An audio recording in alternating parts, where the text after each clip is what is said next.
Hi everyone. आज के lecture में हम मैट्रिक स्पेस पढ़ने जा रहे हैं। देख लो मैट्रिक स्पेस होता क्या है ना।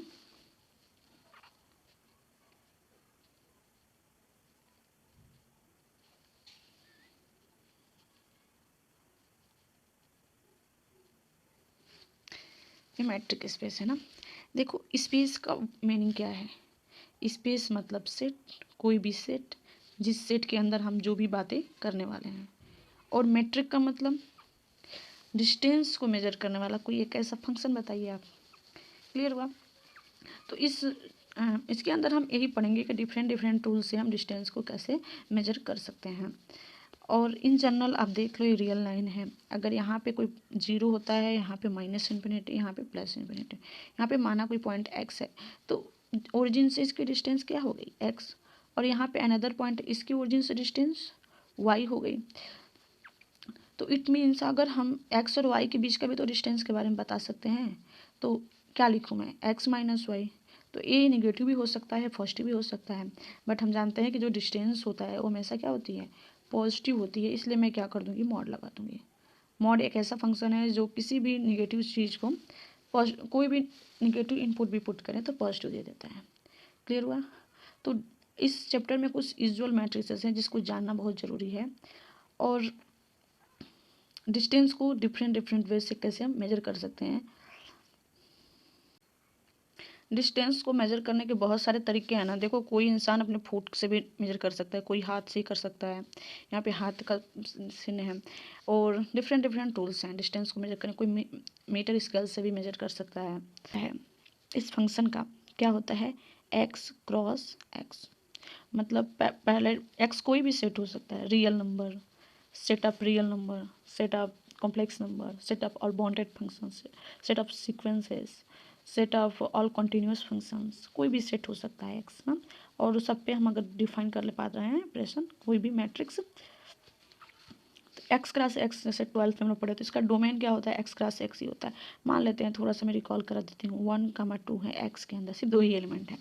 तो इसका एक्स क्रॉस एक्स अगर हम निकालेंगे तो क्या आ जाएगा, 1, 1, 1, 2, फिर 2, 1 एंड 2, 2। तो 2 इतने पॉइंट्स मिल गए ना। तो पहला वाला क्या हो जाएगा एक्स, दूसरा वाला वाई, ऑर्डर पेयर में है। तो डोमेन के एलिमेंट्स किस फॉर्मेट में होंगे, ऑर्डर पेयर में होंगे, जैसे एक्स कमा वाई। और कोई ज़रूरी नहीं है कि सिर्फ दो ही हो एलिमेंट और डोमेन में, मतलब दो ही टपल हो, तीन भी हो सकता है। यहाँ पे सिर्फ दो टपल हैं, एक्स और वाई। ऐसा भी हो सकता है एक्स वाई जेड की भी ज़रूरत पड़े हमें। ठीक है, एक्स क्लास एक्स अभी हम निकाल रहे हैं ना, इसमें इस टाइप्स के एलिमेंट आएंगे डोमेन के अंदर। डिस्टेंस एक ऐसी चीज़ है जो पूरे रियल एनालिसिस को क्या करती है, इंट्रोड्यूस करती है। तो मैट्रिक के बारे में क्लियर हुआ। स्पेस मतलब सेट, मैट्रिक मतलब फंक्शन, डिस्टेंस फंक्शन जो दूरी के बारे में बताएगा। अगर वो किसी सर्टेन कंडीशन को सेटिस्फाई कर रहा है तो उसको हम क्या बोल देंगे कि वो मैट्रिक स्पेस है। अब डिफिनीशन पे आते हैं मैट्रिक स्पेस के। एक्स कोई भी नॉन इम्पटी सेट है एंड फंक्शन का नाम क्या दिया है मैंने, डी। ये डी मेरा फंक्शन है। इसका डोमेन क्या है, एक्स क्रॉस को मैंने दूसरे कलर से कर दिया, क्रॉस एक्स। और जो हमारा डिस्टेंस फंक्शन का को डोमेन होगा वो रियल नंबर होगा। डिस्टेंस डोमेन में अगर कॉम्प्लेक्स नंबर भी ले रहे हैं हम तो डिस्टेंस हमेशा एक रियल नंबर आएगा। क्लियर। ऐसे डिफाइन है डी फंक्शन। डोमेन क्या है, एक्स क्रॉस एक्स एंड को डोमेन क्या है, पूरा का पूरा रियल नंबर है। विच सेटिस्फाई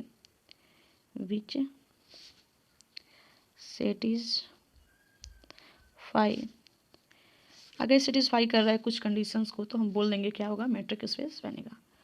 पहला कंडीशन क्या है, जो डिस्टेंस होगा एक्स कामा वाई वो क्या होगा, always greater than equal to 0। हम सभी जानते हैं कि जो डिस्टेंस होती है या तो 0 हो सकती है या तो पॉजिटिव। कभी ऐसा सुना है आपने कि मेरे घर से स्कूल की दूरी -5 किलोमीटर है, पॉजिटिव ही तो होती है इसलिए ग्रेटर देन। देखो जो डिस्टेंस फंक्शन है बिल्कुल ऐसे ही काम करता है जैसे रियल में मॉडुलस फंक्शन काम करता है। समझ में आया। सेकेंड कंडीशन ये होनी चाहिए, जो डी एक्स का वाई है ये 0 होगा। मतलब डिस्टेंस कब 0 हो सकता है, जब दोनों बराबर हो, दोनों points. If and only if condition है, एक्स बराबर क्या आ जाए वाई। ये क्वेश्चंस जो सी एस आई या नेट या गेट में आते हैं उसमें ऑप्शंस को डिस्कार्ड करने के लिए कि बोलता है मेट्रिक स्पेस है या नहीं है, ये वाला कंडीशन बहुत ही हेल्पफुल है। थर्ड हो जाएगा हमारा, इसको बोलते हैं नॉन नेगेटिव कंडीशन फर्स्ट वाले को, और सेकेंड को बोलते हैं नल कंडीशन। ये जो डिस्टेंस होगा उस सिमेट्रिक कंडीशन को भी क्या करना चाहिए, होल्ड करना चाहिए। D of Y comma X, अगर मैं दूरी जैसे कि यहाँ पे एक्स है और वाई है, तो एक्स का से वाई की दूरी D of x comma Y बोलती हूँ मैं ना, ये बराबर होना चाहिए वाई से अगर मैं एक्स तक की दूरी को निकालूँ तो। क्लियर। और इन लास्ट कंडीशन है हमारा ट्रेंगुलर इनइक्वालिटी, ये बहुत इंटरेस्टिंग है। लास्ट वन ट्रेंगुलर इनइक्वालिटी, देख लो एक छोटा सा ट्रेंगल मैं बनाती हूँ, इसका X a Y and Z, मतलब ट्रेंगुलर इनइक्वालिटी ये बोलता है कि जो एक्स का वाई का डिस्टेंस होगा, अगर ये छोटा कब हो सकता है, जब मैं इसकी दूरी को सम कर दूँ। मान लो ये 3 सेंटीमीटर है, ए 1 है, ए 2 है और ए 3 तो हो नहीं सकता, ये भी 2 है, तो इन दोनों का सम इनसे क्या हो जाएगा, बड़ा हो जाएगा। जैसे जो 3 है वो छोटा हो जाएगा ना 2 + 2 से, ये बोलता है ट्रेंगुलर इनइक्वालिटी। तो मैं अगर डिस्टेंस पता करूँ, D of x comma Y less than equal to D of x comma Z plus D of, इसको यूज करना पड़ेगा, Z comma Y, Z comma Y. एक 4 कंडीशन को अगर कोई नॉन इम्पॉर्टेंट सेट, कोई भी सेट हो सकता है एक्स, सेटिस्फाई कर रहा है तो हम क्या बोल देंगे, मेट्रिक स्पेस होगा। क्लियर हुआ। अब हम देखते हैं कुछ यूजुअल मैट्रिसेस हैं जिसको जानना बहुत ज़्यादा ज़रूरी है। सम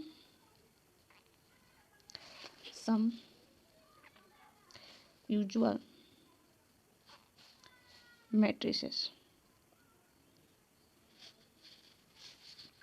पहला वो मेरा यूजुअल मैट्रिक्स क्या हो जाएगा, यहाँ स्पेस कम है, नेक्स्ट पेज पे the very first one is, ऐसा हम मैट्रिक्स डिफाइन कर पाए, डी एक्स मतलब आर क्रॉस आर से ले लेते हैं, इसका डोमेन क्या हो जाए, पूरा रियल नंबर से रियल नंबर, और ऐसे अगर मैं डिफाइन कर पा रही हूँ क्लास आर में कौन कौन से एलिमेंट है, आर तो पूरा अनकाउंटेबल होता है, 1, 2, 2, 3, और जो भी हम फंक्शन लगा रहे हैं, फंक्शन का क्या नाम है हमारा डी, उसके अंदर जब इस एलिमेंट को हम भरेंगे तो आउटपुट हमें एक सिंगल एलिमेंट 1 मिलेगा, यानी कि जो वो भी किसके अंदर जाएगा, आर के अंदर ही जाएगा। थोड़ा सा 12th वाला टच से कनेक्ट करके पढ़ेंगे तो बहुत ज़्यादा ईजी होगा। क्लियर। फंक्शन मेरा क्या हो जाएगा, D of x comma Y बराबर हो, जैसे डिफाइन है मॉड एक्स माइनस वाई। अब इस पहले वाले को देखो, क्या ए मेट्रिक स्पेस है या नहीं है। तो मैट्रिक स्पेस इसको चेक करने के लिए क्या करना पड़ेगा, वो चारों कंडीशन को सेटिस्फाई करना चाहिए फंक्शन। तो मैं थोड़ा सा इसका प्रूफ कर लेती हूँ। प्रूफ तो एग्जाम में नहीं आता है, लेकिन छोटे क्लास के बच्चों के लिए हेल्पफुल है। पहला कंडीशन क्या था कि डिस्टेंस हमेशा पॉजिटिव होता है, ग्रेटर देन इक्वल टू 0। तो जो हमारा D of x comma Y define है वो मॉड में है, मॉडुलस की क्या क्या खासियत होती है, या तो 0 देगा या तो नेगेटिव। देख लो यहाँ पे जैसे कि सिंपली मान लो मॉड फंक्शन है, तो इसको कैसे हम ब्रेक करते हैं, एक्स होता है कब, जब ग्रेटर देन इक्वल टू 0 है, माइनस एक्स होता है कब, जब एक्स लेस देन 0 होता है। तो यहाँ पे माइनस का मतलब ये नहीं समझना है कि माइनस दे देगा मॉडुलस कभी भी आउटपुट हमें पॉजिटिव ही देता है। इस माइनस का लिखने का मतलब ये है कि अगर मैं एक्स क्या है, एक्स छोटा है, एक्स छोटा है किससे, 0 से, तो उसके लिए फंक्शन किस कैसे डिफाइन किया है, माइनस एक्स। तो मैं कोई छोटा वैल्यू ले लेती हूँ एक्स से, यहाँ पे छोटा -1 ही ले लो, छोटा है, क्या डिफाइन है इसके लिए, माइनस एक्स। तो माइनस एक आगे वाला है और एक इसका माइनस है, ओवरऑल +1 हो जाएगा। ये मतलब होता है मॉड का। तो यहाँ पे मॉड एक्स माइनस वाई दो चीज़ है। अगर मैं इसको भी मॉड की प्रॉपर्टी पे तोड़ती हूँ, इसको पहले यूज कर, तो मैं लिख सकती हूँ ना, D of x comma Y equal to mod x minus mod Y, ऐसा मैं लिख सकती हूँ। अब इसको मैं मॉड वाली प्रॉपर्टी पे तोड़ना चाहूँ इस चीज़ को, तो कैसे लिख सकती हूँ, ऐसे लिख सकती हूँ एक्स माइनस वाई कब होगा, जब X minus Y greater than equal to 0, फिर माइनस एक्स माइनस वाई कब होगा, जब X minus Y less than 0। ऐसे मैं इसको भी ब्रेक कर सकती हूँ, समझ में आया? तो यही बोल रहा है कि पॉजिटिव होगा, तो हमेशा ये भी तो आउटपुट पॉजिटिव ही देगा। आप कोई भी दो नंबर लेके इसको वेरीफाई कर सकते हो। हम सभी जानते हैं कि हमेशा क्या होता है, ग्रेटर देन इक्वल टू 0 होता है, ग्रेटर देन इक्वल टू 0, और किसके लिए होता है, फॉर ऑल एक्स का वाई बिलोंग कर रहा है रियल नंबर को। मतलब पहला कंडीशन मैट्रिक स्पेस वाली जो 4 कंडीशन थी यहाँ पर, तो पहला कंडीशन को क्या कर रहा है, सेटिस्फाई कर रहा है, पहला वाला डन। अब सेकंड को क्या बोलते हैं, नल कंडीशन, कि अगर 2 पॉइंट हैं उनका डिस्टेंस कब 0 होगा, जब दोनों पॉइंट क्या हो, आपस में सेम ही हो। जैसे 1 से दूरी, ऐसे 1 से डिस्टेंस 0 होता है, तो यहाँ पे क्या हो गया, 1 बराबर है 1 के।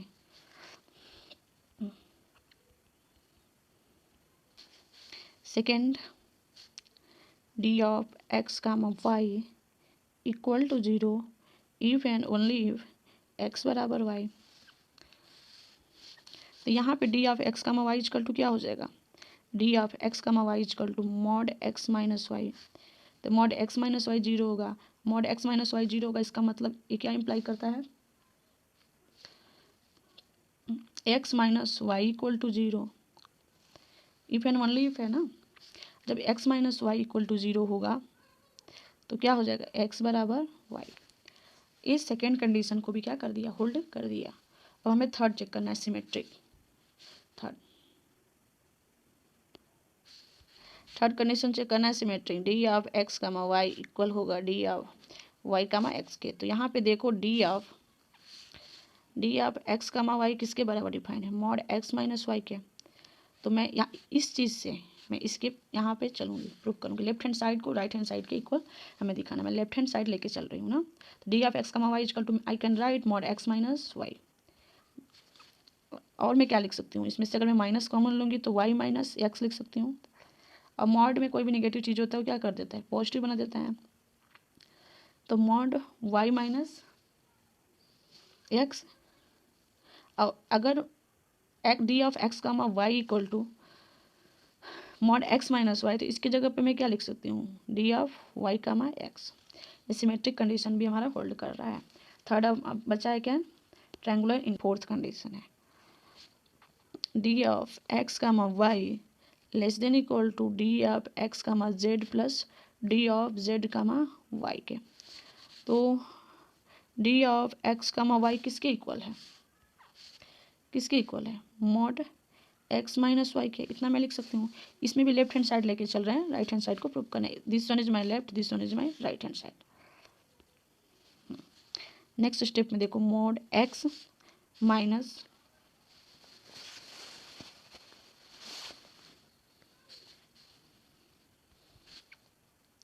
जेड एन प्लस जेड, किसी नंबर में सेम क्वांटिटी को जोड़ दें या घटा दें तो मान में कोई अंतर नहीं आएगा, क्लियर, माइनस वाई। अब मॉड की प्रॉपर्टी से मैं इसको अलग अलग कर सकती हूँ ना, तो क्या हो जाएगा, लेस देन इक्वल टू, ये मॉड की प्रॉपर्टी है, जब भी दो चीज़ को ब्रेक करते हैं तो ऐसे लग जाता है ये वाली साइन इक्वल टू हट के। तो यहाँ पे क्या हो जाएगा, मॉड एक्स माइनस जेड फिर plus mod z minus Y. तो इसकी जगह पे मैं क्या लिख सकती हूँ, D of x comma Z plus D of Z comma y. तो इट मीन्स मेरा फोर्थ कंडीशन भी ट्रू हो गया। तो ये मैट्रिक स्पेस है, चारों कंडीशन को ये वाला फंक्शन जो मैंने डिफाइन किया था यहाँ पर सेटिस्फाई कर रहा है, तो मैट्रिक स्पेस है। इसका प्रूफ भी हो गया, क्लियर। अगर इसी आर क्रॉस आर की जगह पे सी क्रॉस सी हो जाए, मतलब जो पहला टपल का एलिमेंट है वो कॉम्प्लेक्स नंबर हो जाए Z1 एंड दूसरा टपल का जो एलिमेंट है कॉम्प्लेक्स नंबर हो जाए तो Z2, तभी भी वो मैट्रिक स्पेस फॉर्म करेगा। तो पहला यूजुअल मैट्रिक स्पेस ये था, इसका मैंने प्रूफ किया, आई होप क्लियर हो गया। अब मैं दूसरे मैट्रिक स्पेस को डिफाइन करती हूँ। दूसरा क्या हो जाएगा, फंक्शन डी, ये कहाँ से जाएगा, set of all complex number ना, सी क्रॉस सी से, और मैंने बोला कि इसका जो कोडोमेन होगा हमेशा एक रियल नंबर होगा। तो यानी कि दो कॉम्प्लेक्स नंबर के बीच के डिस्टेंस को हम डिफाइन कर रहे हैं ना। तो कैसे डिफाइन कर सकते हैं, d of Z1 comma Z2 equal to mod of Z1 minus Z2, clear. तो अगर इसको चेक करना है कि क्या ये मैट्रिक स्पेस है, तो ये भी चारों कंडीशन को सेटिस्फाई करेगा। जैसे मैंने रियल का चेक किया सेम टू सेम आप वैसे ही इसमें भी अप्लाई कर सकते हो। जैसे कि कॉम्प्लेक्स में कैसे रिप्रेजेंटेशन होता है, यहाँ पे रियल लाइन होती है और ये इमेजिनरी एक्सिस है। मान लो कोई पॉइंट Z है, Z1 है, तो इसका ओरिजिन से डिस्टेंस क्या होता है मॉड Z1, और यहाँ पे Z2 पॉइंट है, इसका ओरिजिन से डिस्टेंस क्या हो जाएगा मॉड Z2। अगर Z1 एंड Z2 के बीच का भी डिस्टेंस हम फाइंड करने के लिए सोचे तो क्या हो जाएगा mod of Z1 minus Z2। बस वही वाले पे बताया अभी यहाँ पर, जैसे इसका प्रूफ किया ना स्टेप बाय स्टेप करके इसका भी हो जाएगा। थर्ड पे चलते हैं। थर्ड हमारा कौन सा यूजुअल मैट्रिक है, क्रॉस को मैंने दूसरे कलर से किया, क्रॉस एक्स से रियल नंबर, और एक कैसे डिफाइन है थोड़ा एक घटिया टाइप का सेट है, मतलब रियल लाइफ में तो ऐसा पॉसिबल नहीं है, लेकिन हम क्या करते हैं चीज़ों को एज्यूम करते हैं, मतलब क्या ऐसा हो सकता है, आप एब्स्ट्रैक्टली सोच सकते हो इस चीज़ को ना। इसका एक नाम भी है discrete metric. D of x comma y देखो कैसे डिफाइन है, 0 दे रहा है डिस्टेंस, कब दे रहा है इफ़ एक्स बराबर वाई। हाँ ठीक है, ये वाली बात फील हो रहा है कि जब एक्स और वाई दोनों क्या हैं इक्वल हैं तो हमको डिस्टेंस क्या मिलेगा 0। अब ये चीज़ नहीं फील होगा आपको, if x and y not equal to हैं तो डिस्टेंस हमेशा क्या देगा 1 देगा। अब इसको भी हम प्रूव करेंगे कि ये मैट्रिक चारों कंडीशन को सेटिस्फाई कर रहा है कि नहीं, और इसका नाम क्या है discrete matrix, discrete metric, discrete metric इसका नाम है ना। तो ऐसा रियल लाइफ में पॉसिबल नहीं है, जैसे कि आप मान लो यहाँ दिल्ली है और ये मुंबई है, तो दोनों इक्वल नहीं है, जगह अलग अलग प्लेस है दो, तो कह रहा है कि इनके बीच की भी दूरी 1 ही होगी, तो क्या ऐसा पॉसिबल है नहीं है, लेकिन ऐसे डिफाइन करके बनाया गया था, हमको इसके ऊपर भी स्टडी करनी है। आप इस चीज़ को एब्स्ट्रैक्टली सोचो ना। डिस्क्रीट मैट्रिक्स जैसे कि मैंने इसको यहाँ पे डिफाइन किया है ना, डिस्क्रीट मैट्रिक्स को थर्ड वाला है मेरा, अब इसको चेक करना है कि चारों कंडीशन को सेटिस्फाई कर रहा है या नहीं कर रहा है। नाउ सी पहला कंडीशन क्या है, डिस्क्रीट मैट्रिक्स को मैं एक बार और लिख लेती हूँ, डी एक्स का वाई ये 1 होगा जब एक्स और वाई दोनों पॉइंट इक्वल नहीं है, 0 होगा जब एक्स का वाई इक्वल होगा, ऐसे डिफाइन है। तो मैट्रिक स्पेस को चेक करने के लिए पहला कंडीशन क्या होता है, ये क्या होना चाहिए डी ऑफ एक्स का y is greater than equal to 0, clear. तो एक ग्रेटर देन 0, देखो जो डी ऑफ एक्स का वाई है इसकी रेंज क्या है 1, 0, रेंज क्या है हमारा पॉजिटिव रेंज है ना, जब रेंज इसका पॉजिटिव है आउटपुट हमें पॉजिटिव मिल रहा है, जब दोनों पॉइंट डिफरेंट है या इक्वल है, 2 पॉइंट है तो इसमें 2 ही केस पॉसिबल है। तो जब range is positive it means यहाँ पे आप लिख भी सकते हो रेंज इज पॉजिटिव। अगर रेंज पॉजिटिव है तो यहाँ से इम्प्लाई क्या कर जाएगा डी ऑफ एक्स का वाई ये भी क्या हो जाएगा ग्रेटर देन इक्वल टू 0, क्योंकि मैक्सिमम आउटपुट में 1, 0 ही दे सकता है, तो 1 भी पॉजिटिव है और 0, 0 के बराबर है, तो ये पहला कंडीशन हमारा फुलफिल कर गया। सेकेंड कंडीशन को देखो, दूसरा है डी ऑफ एक्स का वाई 0 के बराबर होगा इफ़ एंड ओनली जब एक्स बराबर हो जाए वाई के। तो ये चीज़ तो उसने बोल के ही रखा है क्वेश्चन में कि डी ऑफ एक्स का वाई का आउटपुट 0 के बराबर कब दिया है, देखो जब एक्स हमारा इक्वल है वाई के। तो ये इफ़ एंड ओनली इफ़ वाला भी कंडीशन क्या कर रहा है सेटिस्फाई कर रहा है, इसको ब्लू पेन से लिखना था। इट मीन्स ये थर्ड कंडीशन भी होल्ड कर रहा है सेकेंड कंडीशन में। अब थर्ड में देखो, थर्ड क्या है सिमेट्रिक है, डी ऑफ एक्स का वाई डी ऑफ वाई का एक्स के बराबर होना चाहिए, क्लियर। देखो डी ऑफ बस हमें लिखते जाना है, इसमें कुछ है नहीं। फंक्शन कैसे डिफाइन था एक बार देखो, इस चीज़ को देखना जरूरी है, जब एक्स वाई के इक्वल नहीं है तब 1 देगा आउटपुट।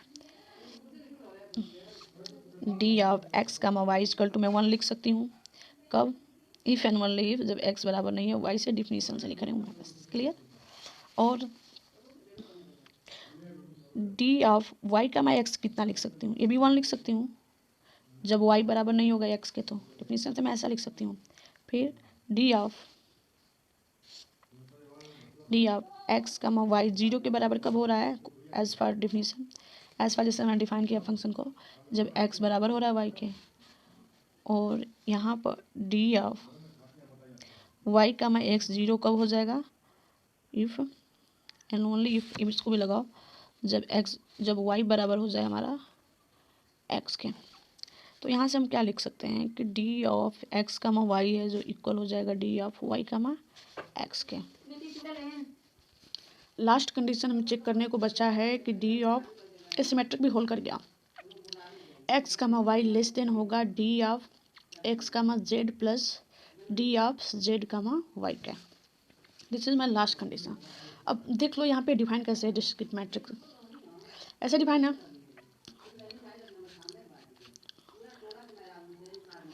अब देखो पहला देख लो केस, इसमें क्या क्या पॉसिबिलिटीज हो सकती हैं। एक बार और मैं डिफाइन करके लिख लेती हूँ ताकि भूले मत। D of x comma y कैसे डिफाइन है, 1 if x not equal to y and 0 if x equal to y. Fourth वाले को प्रूव करने के लिए हमें 3 पॉइंट्स की रिक्वायरमेंट है। क्लियर, क्या क्या पॉसिबिलिटीज हो सकती है। अगर एक्स वाई के बराबर हो सकता है, जो तीसरा पॉइंट है वो मान लो कि बराबर नहीं है, तो इट मीन्स इसका क्या मीनिंग हुआ कि एक्स हमारा वाई के बराबर है, तो इट मीन्स एक्स मेरा जेड के बराबर भी नहीं है, क्योंकि मेरा एक्स वाई के बराबर है तो वाई के बराबर जेड नहीं है। तो ऐसा हो सकता है। तो इस केस में सब में आउटपुट हमको ट्रायंगुलर इनइक्वालिटी के लिए किन चीज़ों की ज़रूरत पड़ेगी, d of x comma y, ये ना होता है D of x comma Z plus D of Z comma y. तो देखो एक्स और वाई इक्वल है पहला केस में। जब x and y are equal, ये इक्वल है, तो हमको इसका ज़रूरत है, इसका है और इसका है ना। तो मैं सबके मान को अलग अलग लिख लेती हूँ। डी ऑफ इस केस के लिए d of x comma y क्या हो जाएगा, एक्स और वाई आपस में इक्वल हैं। यहाँ पे देखो जब इक्वल हैं तो क्या डिफाइन है, जीरो डिफाइन है फंक्शन, जीरो डिफाइन है तो जीरो। फिर d of x comma z, x z के बराबर नहीं है, जब बराबर नहीं है तो क्या डिफाइन है 1, तो मैं यहाँ पे 1 लिख सकती हूँ। फिर d of Z comma Y, z y के बराबर नहीं है, जब बराबर नहीं है तभी भी 1। अब इसमें रखो, इसको 1 नाम दो इक्वेशन, इक्वेशन क्या मतलब ऐसे ही। अब इसमें हमें पुट करना है सभी वैल्यू को, क्या सेटिस्फाई कर रहा है कि नहीं, यहाँ साइड में करके देखती हूँ। देखो D of x comma Y का वैल्यू क्या है 0, 0 लिख दिया। आगे लेस देन है D of x comma Z की value 1, D of Z comma Y की वैल्यू भी 1। यहाँ पे देखो क्या आ रहा है 2, मतलब एक कंडीशन फुलफिल कर रहा है। तो पहले केस में भी ये मैट्रिक स्पेस है। तो ओवरऑल हम क्या लिख सकते हैं,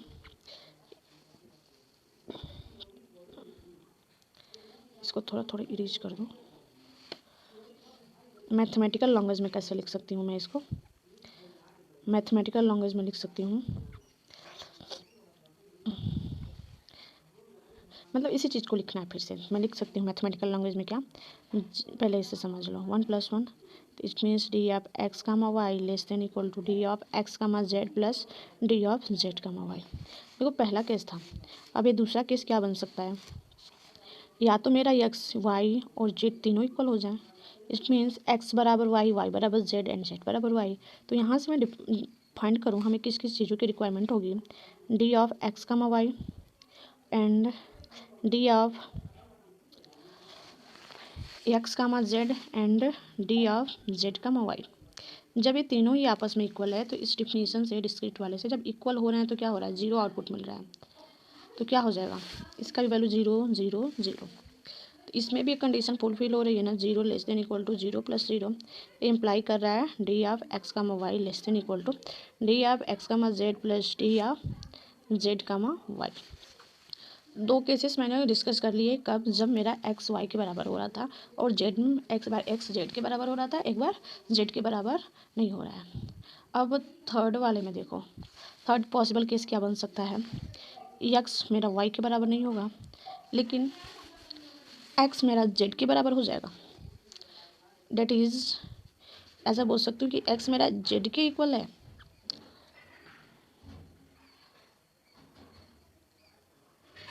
नहीं, ऐसा पॉसिबल हो जाएगा। एक्स मेरा वाई के इक्वल नहीं है लेकिन वाई मेरा जेड के इक्वल है। जैसे मान लो ये 1 नंबर है, 2 है और ये भी 2 आ जाए ऐसे।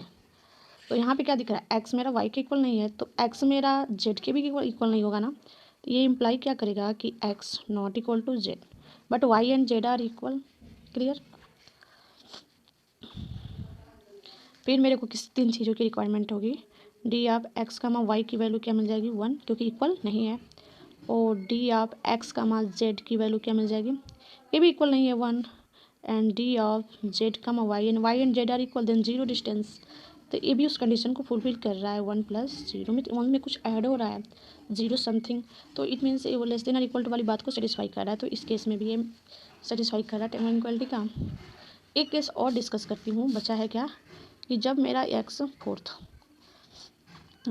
इक्वल नहीं है वाई के, नहीं इक्वल वाला कर रही हूँ क्या, हाँ वाई के, और जेड भी नहीं इक्वल है, तीनों ही आपस में इक्वल नहीं है, तब देखो डी ऑफ ए ना डेफिनेशन है less than equal to D of x comma Z plus D of Z comma y. अब देखो तीनों इक्वल नहीं है, तो D of x comma Y की वैल्यू क्या हो जाएगी डेफिनेशन से 1, D of x comma Z की वैल्यू क्या हो जाएगी, ये भी इक्वल नहीं 1, D of Z comma Y equal नहीं है तो 1, तो 1 लेस देन 2, मतलब इस कंडीशन को फुलफिल कर रहा है, तो ओवरऑल हम अप्लाई करके लिख सकते हैं d of x comma y is lesser than equal to x comma Z plus D of Z comma y, ये किसके लिए, for all x y z belongs to real number. तो हम इस तरीके से प्रूव कर सकते हैं कि जो मेरा डिस्क्रीट मैट्रिक है वो भी क्या है, डिस्क्रीट मैट्रिक भी मैट्रिक स्पेस बना रहा है। क्लियर हुआ। अब नेक्स्ट वीडियो में हम डिस्कस करेंगे set up all continuous function in close interval 0 to 1 में मैट्रिक स्पेस फॉर्म करेगा या नहीं करेगा।